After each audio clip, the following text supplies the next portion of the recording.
Hello everyone, स्वागत है आपका अपने एसके ट्यूशन क्लासेस में। पिछले क्लास में हमने एनाटॉमी ऑफ ब्रेन स्टार्ट किया था, जिसके अंदर हमने फोर ब्रेन का फर्स्ट पार्ट सेरिब्रम के बारे में पढ़ा था। और आज हम पढ़ेंगे बेसल गैंग्लिया और लिम्बिक सिस्टम के बारे में पढ़ेंगे, जिसमें हमारा फोर ब्रेन कंप्लीट हो जाएगा। चलो हम अपना बिना टाइम वेस्ट किए बेसल गैंग्लिया टॉपिक स्टार्ट करते हैं। It is formed by accumulation of cell body. Basal ganglia क्या है? सेल बॉडी एक्यूमुलेट हो जाती है, एक जगह इकट्ठी हो जाती है, तो वो बेसल गैंग्लिया बनता है। It is formed by the accumulation of cell bodies. It has 3 part. इसके 3 पार्ट होते हैं बेसल गैंग्लिया में: corpus striatum, substantia nigra, subthalamic nucleus. Corpus striatum जो इसका फर्स्ट पार्ट है बेसल गैंग्लिया का, उसके अंदर 3 न्यूक्लियस हैं। तो उनके नाम, बस हमें जस्ट इनके नाम रिमेम्बर करने हैं। एग्जाम में इतना ही पूछा जाता है कि कौन सा न्यूक्लियस किसके अंदर है, तो पूछ सकते हैं, तो हमें ये याद होना चाहिए। कॉर्पस स्ट्राइटस में 3 तरह के न्यूक्लियस हैं: caudate, putamen, globus pallidus. Diagram में देख लो, caudate nucleus, putamen nucleus, globus pallidus. It release excessive ACH in the patient of Parkinson disease. हम आगे बिल्कुल डीपली पढ़ेंगे पार्किंसन डिजीज क्या होता है, तो उसके अंदर हम पूरा डीपली पढ़ेंगे कि ACH ज़्यादा सीक्रेट होता है, उससे क्या इफेक्ट पड़ता है पेशेंट की बॉडी में। तो it release excessive ACH in the patient of Parkinson disease. बस इतना याद रखो। सेकंड है सबस्टेंशिया नाइग्रा। इसके अंदर 2 स्ट्रक्चर होते हैं: pars compacta, pars reticulata. Diagram देख लो, ये हमारे इधर साइड में सबस्टेंशिया नाइग्रा होता है, इसमें पार्स रेटिकुला, पार्स कॉम्पैक्टा। जो पार्स कॉम्पैक्टा है वो रिलीज करता है डोपामिन, जो पार्स रेटिकुलेटा है वो रिलीज करता है गाबा। बस यहाँ से क्वेश्चन आ सकता है, डायरेक्ट क्वेश्चन आएगा कि पार्स कॉम्पैक्टा क्या रिलीज करता है, तो उसमें आपको बहुत सारे ऑप्शन दे देंगे, डोपामिन, ADR, गाबा, तो वो आपको देख लेना। ये आप डायरेक्ट याद कर लो।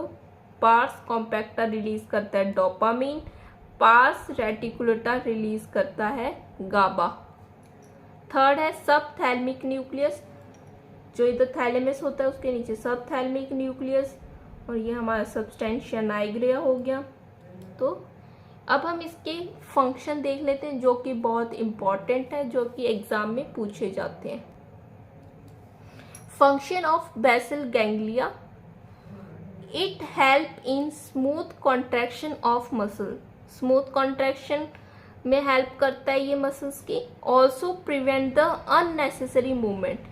जो अननेसेसरी मूवमेंट है उसको प्रिवेंट करेगा बेसल गैंग्लिया। तो एग्जाम में पूछ सकते हैं कि अननेसेसरी मूवमेंट को कौन प्रिवेंट करता है, तो उसमें डायरेक्ट आंसर आएगा बेसल गैंग्लिया।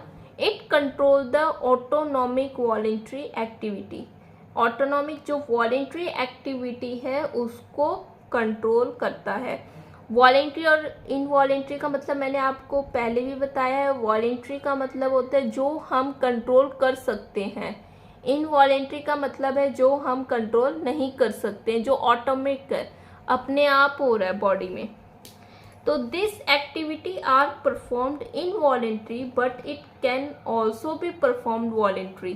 तो इसके कुछ एग्जाम्पल हैं, जैसे स्वेलोइंग ऑफ सलाइवा। जैसे हमारे बॉडी में ये ऑटोमिक है, हमें कुछ बार बार ऐसे कॉन्शियस रहने की जरूरत नहीं है कि हमें हमारा सलाइवा अंदर लेना है, स्वेलो करना है, तो ये ऑटोमिक है, अपने आप होता रहेगा ये प्रोसेस, इसका हमें ध्यान रखने की जरूरत नहीं है। लेकिन हम चाहे तो इसको कंट्रोल कर सकते हैं। हम पूरा फोकस करेंगे सलाइवा अब हमें अंदर लेना है, सलाइवा हमें बाहर ना है, तो ये मतलब इनवॉलेंट्री भी है, वॉलेंट्री भी हम कर सकते हैं। तो इसके और भी एग्जाम्पल है, देख लो। ब्लिंकिंग ऑफ आई ऑटोमिक है, अपने आप हमारी आईज ब्लिंक करती रहती है, लेकिन हम इसको वॉलेंट्री भी कर सकते हैं। Swimming of arm during walk, जब हम चलते हैं तो आपने देखा होगा हमारे हाथ हिलते रहते हैं, तो वो इनवॉलेंट्री है, अपने आप हो रहा है, लेकिन हम उसको वॉलेंट्री भी कर सकते हैं। फेशियल एक्सप्रेशन ड्यूरिंग कन्वर्सन, हम कोई कन्वर्सेशन कर रहे हैं तो हमारी फेशियल एक्सप्रेशन हमें के ध्यान रखने की जरूरत नहीं है, हमें पूरा फोकस करने की जरूरत नहीं है, हमें अभी ऐसे एक्सप्रेशन देना है, अभी हमें स्माइल का देना, अभी हमें गुस्से का देना है, लेकिन हम ये इसको वॉलेंट्री भी कर सकते हैं। तो ये सारा रोल है बेसल गैंग्लिया का। तो मतलब यहाँ से एक क्वेश्चन बनता है, ये वैसे तो हम आगे पढ़ेंगे, लेकिन ये आप अभी ये इधर आया है तो इसके साथ ये याद कर लो एक point, disturb function of basal ganglia will cause Parkinson disease. अगर बेसल गैंग्लिया का फंक्शन डिस्टर्ब है तो हमें उससे पार्किंसन डिजीज हो सकती है। बेसल गैंग्लिया डिस्टर्ब होती है तो उससे पार्किंसन डिजीज होती है। तो ये डायरेक्ट क्वेश्चन है, ये आप याद कर लो।